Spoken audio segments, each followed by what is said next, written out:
तो चलिए आज बात करते हैं समय की। एक ऐसी चीज जो एक बार चली जाए तो कभी कभी वापस नहीं आती। आज हम ये समझने की कोशिश करेंगे कि हम अपने इस सबसे कीमती खजाने का सही इस्तेमाल कैसे कर सकते हैं। जरा इस सवाल के बारे में सोचिए। यह हमें सीधा उस सच्चाई से मिलाता है कि हमारी असली दौलत सोना, चांदी या पैसा नहीं, बल्कि हमारा समय है। और कमाल की बात देखिए, हम इंसान इसी सबसे कीमती चीज को सबसे ज्यादा हल्के में लेते हैं। कभी सोचा है कि हमारा वक्त आखिर जाता कहाँ है? ठीक है, तो सबसे पहले एक वादा करते हैं खुद से। इस मंत्र को अपनाइए, मैं अपना समय बचाऊंगा। ये सिर्फ एक लाइन नहीं है, ये एक इरादा है, एक संकल्प है। ये हमें आगे की पूरी बातचीत के लिए तैयार करता है। तो चलिए अपने पहले भाग में गहराई से उतरते हैं। यहाँ हम उस नींव को मजबूत करेंगे जिस पर समय की हमारी पूरी समझ टिकी है।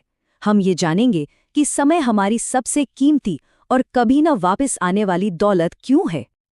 जरा इस नंबर को देखिए, 730 घंटे। जी हाँ, ये दिखाता है कि कैसे सोशल मीडिया पर बिताए गए सिर्फ 2 घंटे रोज साल के आखिर में एक पूरे महीने के बराबर हो जाते हैं। एक पूरा महीना जो सिर्फ स्क्रॉल करने में चला गया। सच में ये चौंकाने वाला है ना। इसे समझने के लिए ना राम और श्याम की ये छोटी सी कहानी देखते हैं। ये हमें दिखाती है कि रोज रोज लिए गए छोटे छोटे फैसले कितने बड़े नतीजे ला सकते हैं। राम ने अपने 30 मिनट बस मनोरंजन में खर्च कर दिए, जबकि श्याम ने उन्हीं 30 मिनट को कुछ नया सीखने में इन्वेस्ट किया, अपने भविष्य के लिए। यही तो है समय की असली कीमत। ये एक इन्वेस्टमेंट है। तो सवाल ये है कि हमारा समय जाता कहाँ है। चलिए आगे बढ़ते हैं और उन छिपे हुए दुश्मनों को पहचानते हैं जो चुपके से हमारा समय और हमारी एनर्जी दोनों चुरा लेते हैं। ये रहे हमारे कुछ मुख्य दुश्मन। सबसे पहले तो सोशल मीडिया, जहां 5 मिनट के लिए जाते हैं और कब 1 घंटा निकल जाता है पता ही नहीं चलता। फिर आता है ओवर थिंकिंग, यानी जरूरत से ज्यादा सोचना, जो हमारी दिमागी एनर्जी को खत्म कर देता है। टाल मटोल, जो हमारे सपनों को धीरे धीरे हमसे दूर ले जाती है। और मल्टीटास्किंग का वो धोखा, जो हमें लगता है कि समय बचा रहा है पर असल में हमारे काम की क्वालिटी को गिरा देता है। इनको पहचानना ही बदलाव की तरफ पहला कदम है। तो ठीक है, हमने प्रॉब्लम तो पहचान ली, अब बात करते हैं सल्यूशन की। और घबराने की कोई बात नहीं है, क्योंकि इस हिस्से में हम कुछ ऐसी ज़बरदस्त स्ट्रैटेजीज और तरीकों पर नज़र डालेंगे जो हमारा फोकस वापस लाने और हमें अपने समय का मालिक बनाने में मदद कर सकती हैं। यहाँ आता है 80-20 का नियम, जिसे परेटो सिद्धांत भी कहते हैं। और ये सच में एक गेम चेंजर है। ये नियम हमें बताता है कि हमें हर काम पर बराबर मेहनत करने की जरूरत नहीं है। हमें बस उन 20% जरूरी कामों को पहचानना है जो हमें 80% नतीजे देते हैं। मतलब कम काम करके ज्यादा हासिल करना। ये चार्ट देखिए, सब कुछ साफ हो जाएगा। हमारे 80% नतीजे हमारे सिर्फ 20% कामों से आते हैं। तो कामयाबी का राज क्या है? उन 20% हाई इम्पैक्ट कामों को पहचानना और उन पर अपनी पूरी एनर्जी और फोकस लगा देना। बाकी 80% कामों को या तो छोड़ देना है या किसी और को सौंप देना है। अब सवाल ये है कि उन 20% कामों को करें कैसे? इसका सबसे अच्छा तरीका है डीप वर्क। ये मल्टीटास्किंग का एकदम उल्टा है। जब हम बिना किसी भटकाव के किसी एक काम में पूरी तरह डूब जाते हैं तो हम न सिर्फ बेहतर काम करते हैं बल्कि उसे जल्दी भी करते हैं। आज की इस भाग दौड़ वाली दुनिया में ये सच में एक सुपर पावर है।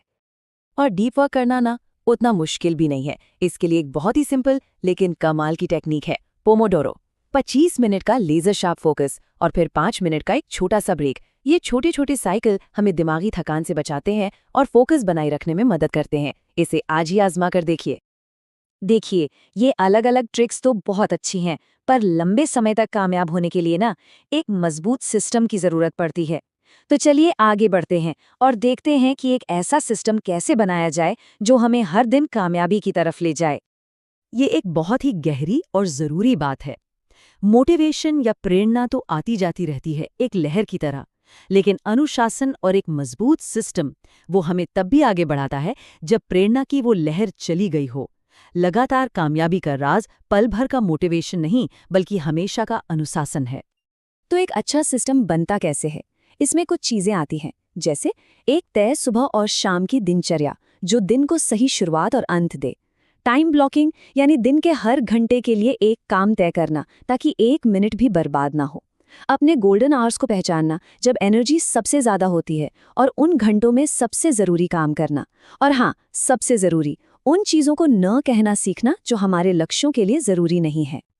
चलिए, अब हम अपने इस विश्लेषण के आखिरी और शायद सबसे ज़रूरी हिस्से पर आते हैं।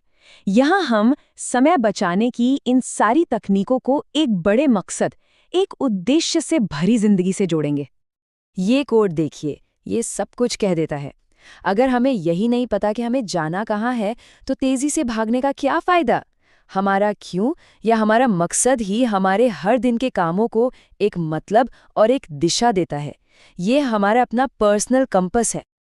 तो सवाल ये उठता है कि अपना क्यों ढूंढा कैसे जाएं? इसका भी एक सीधा साधा प्रोसेस है। सबसे पहले खुद से पूछिए कि आपके लिए क्या मायने रखता है। फिर एक लंबा विजन बनाइए कि 5-10 साल में खुद को कहाँ देखना चाहते हैं। उसे छोटे छोटे लक्ष्यों में तोड़िए और फिर ये पक्का कीजिए कि आपका हर दिन का काम उस बड़े विजन की तरफ एक छोटा सा ही सही पर एक कदम जरूर हो। तो आखिर में बस यही एक सवाल बचता है। याद रखिए, समय हमारी सबसे बड़ी दौलत है। आज हम जो करते हैं वही हमारा कल तय करेगा। तो इस जानकारी के बाद सवाल ये है कि हम अपने समय के साथ क्या करने का फैसला करते हैं। सोचिएगा जरूर। धन्यवाद।